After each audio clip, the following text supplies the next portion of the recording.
علیہ السلام کو وحی ہوئی، میرے ابراہیم اپنے دل کو دھو لیا کر۔ حیران، دل کو کیسے دھوں؟ عرض کیا اے اللہ، پانی تو وہاں پہنچتا نہیں، میں اپنے دل کو کیسے دھوں؟ تو فرمایا کہ میرے خلیل، یہ دل دنیا کے پانی سے نہیں دھلتا، جو ندامت کے آنسو نکلتے ہیں یہ دل اس پانی سے دھلا کرتا ہے۔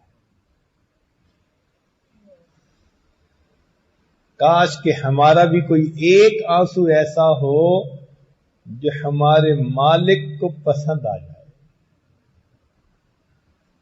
ایک آنسو بھی ایسا ہو۔ اللہ اکبر کبیرہ۔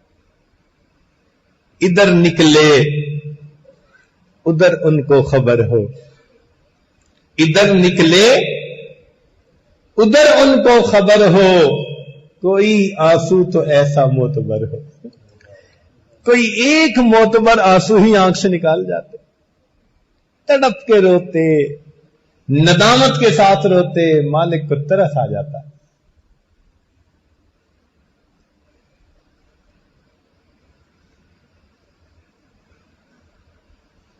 دوسری بات، عین باتت تحرس فی سبیل اللہ، کہ دو آنکھوں کو جہنم کی آگ نہیں چھو سکتی۔ وہ آنکھ جو اللہ کی خشیت کی وجہ سے روئی، اور دوسرا وہ آنکھ جو اللہ کے راستے میں رات کو پہرا دینے کے لیے جاگی۔ ان ابی ہریرہ رضی اللہ تعالی عنہ قال قال رسول اللہ صلی اللہ علیہ وسلم لا یلج النار رجل بکا من خشیت اللہ حتی یعود اللبن فی الدرع۔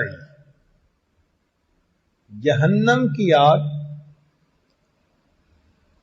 اللہ کے لیے رونے والے بندے کو چھو نہیں سکتی جب تک کہ دودھ تھنوں میں واپس نہ چلا جائے۔